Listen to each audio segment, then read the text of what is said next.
मैं 2010 में मेरी 2010 में जब मैं पीएचडी कर रही तो कंफर्म हुई मुझे, जैसे मैं अपना पीएचडी की समय पहले से मिलता आराम से, ठीक है, उसके इंटरव्यू होते थे और ये रिलेटेड की वजह से। तो हुआ ये 2009 10 में मैंने जनवरी में परीक्षा दी, जनवरी में मैंने इसका एग्जाम दिया, जनवरी में एग्जाम हुआ, 27 जनवरी को हम गए थे इलाहाबाद एग्जाम होने की सारी सब है ट्रेन बैठ करके, ठीक है,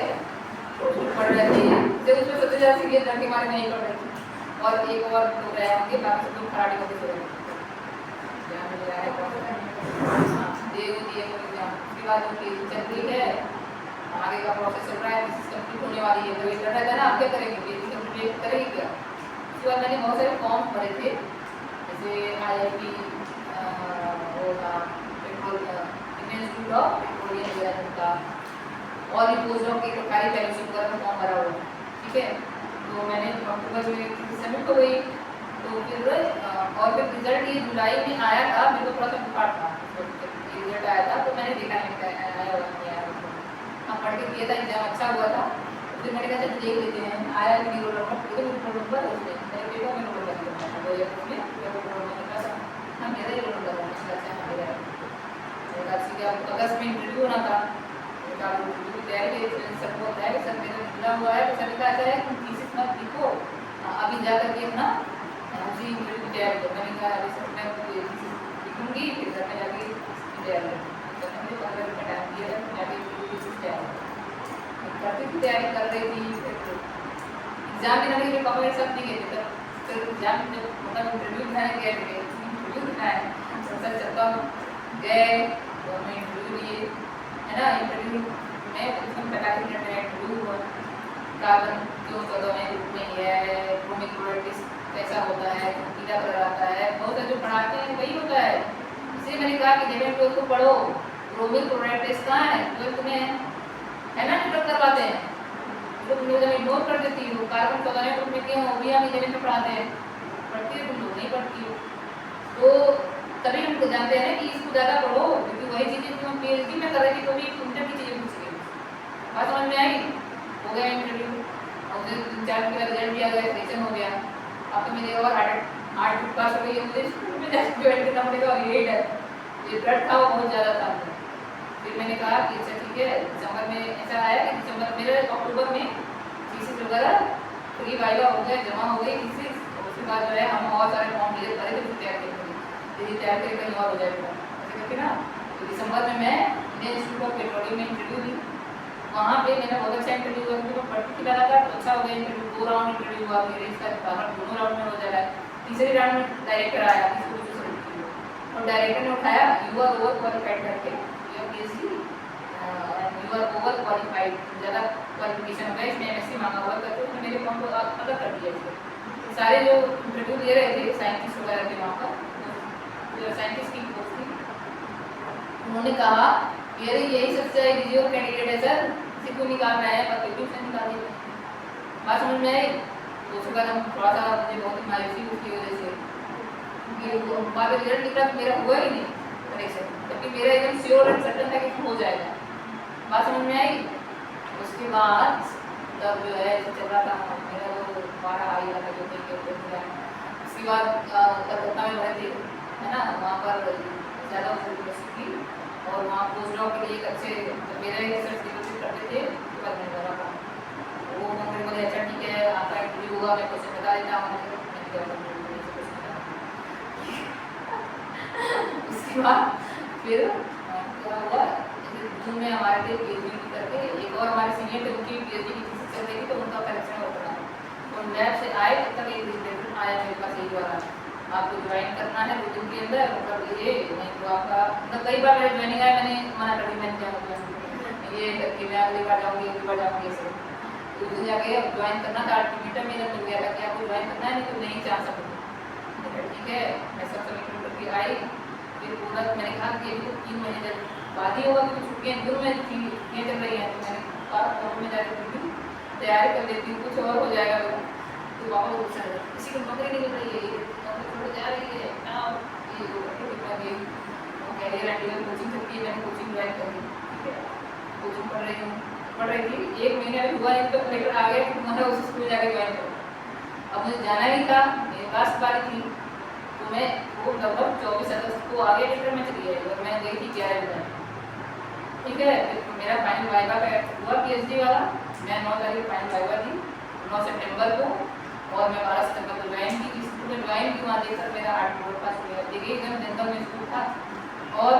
ज्वाइन करने के इतना सारा क्वालिफिकेशन की डिटेल्स क्यों आई और मैं क्यों भरा, और एकदम से पानी भरा था चारों तरफ। और वहाँ से 9 बच्चे ऐसे निकले, क्योंकि मैं भी पढ़ रही थी तो मुझे थोड़ा बच्चों को देखना है, यही 9 बच्चे हैं। मैंने कहा 9 बच्चे, मैं तो ये मजाक कर रहा था, मजाक नहीं करते हैं, 9 बच्चे निकले और 9 बच्चे थे। मैंने कहा इसके से होता है बोल रहा है क्या होया कोई चला हम कैसे ठीक है ना बंद करोगी। मैंने कहा मैं करके तुमको आ गया तो उसका प्रिंसिपल ने बोला, और प्रिंसिपल ने कि आपको 1 घंटे छुट्टी दी जाएगी, आप अपना सामान वहाँ लेकर आइए। वहाँ एक पहले प्रिंसिपल थी, जो प्रिंसिपल एक्सपायर कर गई थी, तो उनकी वो भी बहुत जैसा घर है वहीं से आप ले लीजिए। हमने वहाँ पर जगह बात की, कमरा कर दिया, घर आ गए। अब हम रात में नहीं आए, मैं जाके ज्वाइन करूँगी, वहाँ 9 बच्चे हैं, उनको पढ़ाऊँगी कैसे। तो बड़ा यही था कि जॉब है कि क्या है, ये जॉब तो नहीं है, रिस्पॉन्सिबिलिटी है करके यही क्या कर स्कूल में ना। स्कूल में गई है मैं मंडे को मुझे जाना था नेक्स्ट टाइम में ज्वाइन करने। तो देखा मैंने कि आ गए हैं बच्चे, और वो बच्चे क्लास में बैठे हैं और टीचर 5 से बैठ करके बातें कर रहे हैं, खूब बातें कर रही थी। पढ़ाने कब जाएंगी, फिर मैंने कहा अच्छा चलो वही नहीं जाएंगी, मैं पढ़ा के इतना रहा हमारे दर्द हो रहा था तो गए क्लास में, तो फिर हम 3 बार पढ़ाते रहे। बच्चों को कुछ आता ही नहीं था, हिंदी नहीं समझ में आती, भोजपुरी समझ में आती। मैंने कहा भोजपुरी पढ़नी पड़ेगी, मुझे भोजपुरी सीखें। तो फिर हमने बैठना, बच्चे वहाँ पर टेबल चेयर था, नीचे बैठना पड़ा, हम भी नीचे, मैंने कहा नीचे बैठे हैं, बैठे पढ़ाए बच्चों को। बड़ी खराब स्थिति है, बच्चों को मैं छोड़ के चली गई। मुझे कहा एक आध साल मेरे 4 महीने मौजा में चली गया। मेरे ये लगता था कि ये बच्चों को अगर मैं छोड़ कर गई तो बहुत बर्बाद हो, क्योंकि कोई टीचर वहाँ पढ़ाता ही नहीं था कि और मेरे को छोड़ कर। जब मैंने उस दिन भर पढ़ाया ना, तो एक टीचर आए, क्या आप दिन भर पढ़ाती रहेंगी? मैंने कहा मैडम आइए ना आप भी, हाँ तो एक का इंतजार कर रहे हैं। तो फिर हम चले गए, तो फिर वो गई और टिक लगा करके, अब बताओ बच्चों को आता नहीं है और वो टिक लगा दी,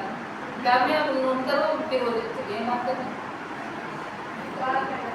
और वहाँ ना 9th 10th के अलावा और 12th तक का स्कूल था, और 11th 12th चलता ही नहीं था, इसलिए कि अब ज़्यादा क्लास चलाएंगे तो हमें ज़्यादा क्लास लेनी पड़ेगी, और पुराने टीचर से। और उसके बाद क्या हुआ, और मेरे पाने के बाद और 3-4 टीचर आगे बढ़ नए टीचर, ठीक है। तो और एक नई टीचर ने जनवरी में ज्वाइन किया था, वो भी उन लोगों के साथ बात करने में डर गई थी, वो पीसीस की तैयारी करती थी। तो उनको कहा कि ये बच्चों पढ़ा के नहीं तो मैं काफी जो पीसीस करना है, ठीक है, वो भी टिक लगा देती थी। तो उसको चाहिए था कि मैं अच्छे पढ़ाऊँ। तो ये था कि पहले मैंने कहा मैं तो इधर पढ़ाने के लिए आई हूँ, तो मैं पहले इंटर वाला क्लास स्टार्ट करूँ। मेरे ऊपर ये था कि 2 बच्चा मैथ में गया, तो फिर मैं गई गाँव वालों से पढ़ा, जैसे अप्रैल आया तो मैं गई गाँव, हमारा नज़दीक था, तो उन लोगों को घर गई। मैं जब जाती वाती नहीं थी, उनसे बात किया, देखो कि अपने बच्चों को भेजिए, डॉक्टर पढ़ाऊँगी, उनको सारे विषय पढ़ाऊँगी, केवल साइंस नहीं पढ़ाऊँगी, उनको सारा सब मैथ भी पढ़ाऊँगी, हिंदी ये सब पढ़ाऊँगी। ये करके मैंने मतलब बच्चे आए, नेक्स्ट सेशन में कम से कम आए होंगे 25-25 बच्चे आए, ठीक है, 25 बच्चे भी ठीक है, 9 बच्चे 25 बच्चे आ गए। तो फिर हमने एक लड़की को वहाँ पर मैथ दी, तो मैथ पढ़ो कि एक लड़की का पास हो जाएगी तो 11th क्लास में चला और समझ में आएगी, और रिस्क भी था फेल हो गई तो हमारा रिजल्ट टूट जाएगा, है ना। तो ऊपर ये है कि वो आई, फिर वो मेरे घर कमरे पे आके रहने लगी। मैंने कहा तुम मेरे घर कर रहा हूँ, मैं अकेली रहती हूँ, पढ़ी, वो अच्छे नंबर से 80% आ गई, पास हो गई। 11th क्लास में पहला स्टार्टिंग किया, समझ में आया। अब इस चक्कर में वो लड़की का फ्यूचर ना बर्बाद हो गया, हम जो है कहीं जा नहीं पाए, यहाँ इंटरव्यू होता तो उसकी परीक्षा होती, समझ में आया। इस चक्कर में हम फंस गए, और लगता था कि अगर हम चले गए तो पढ़ाएगा कौन इन बच्चों, है ना, क्योंकि और रिस्पॉन्सिबिलिटी थी, और टीचर्स की 3-4 टीचर पढ़ाते थे, और पूरा साइंस मेरे ऊपर निर्भर हो गया वहाँ पर। ऐसे आप चली जाएंगे साइंस में पढ़ाएगा, आप चली जाएंगे साइंस में पढ़ाएगा, हाँ बच्चे भी कहते मैम आप मत जाइए साइंस को पढ़ और ऐसे करते करते फंस गए, अच्छे से फंस गए ना, अभी फंस गए। बात समझ में बहुत मुश्किल से मेरा ट्रांसफ़र नहीं होने दे रहे थे, ट्रांसफ़र हो जाएगा तो चलेगा इसको कैसे, इनकी वजह से सिस्टम चलता है, जैसे ही ये हो जाएगा। और जिस दिन ट्रांसफर हुआ उस दिन क्या हुआ, यहाँ ट्रांसफर का कोई पूछता है किसी को? गए टीचर गए, वो देखने जा रहा है। उस दिन हम वो कोविड चल रहा था, 2021 में था, कोविड भयंकर चल रहा था, और मेरे रूम पर कम से कम 100 बच्चे और 100 गार्जियन आके वो रो रहे थे, अरे मत जाए, और चिल्ला चिल्ला के रो रहे तो वीडियो को चिल्ला चिल्ला के रो रहे थे। मुझे इतनी हंसी आई, मैंने कहा कि मैं जिंदा हूँ, मैं मर थोड़ी रही हूँ जो हम लोग ऐसे चिल्ला के रो रहे हैं। ऐसे था, समझ रही हो? तो यहाँ ज्वाइन कर लिए ट्रांसफर तो है ना, जैसे से ट्रांसफर होता है। ये था, बात समझ में आई? वहाँ पर तो कम से कम जब हम आए थे तो वहाँ पर लगभग 4-5 सबक थे, ठीक है।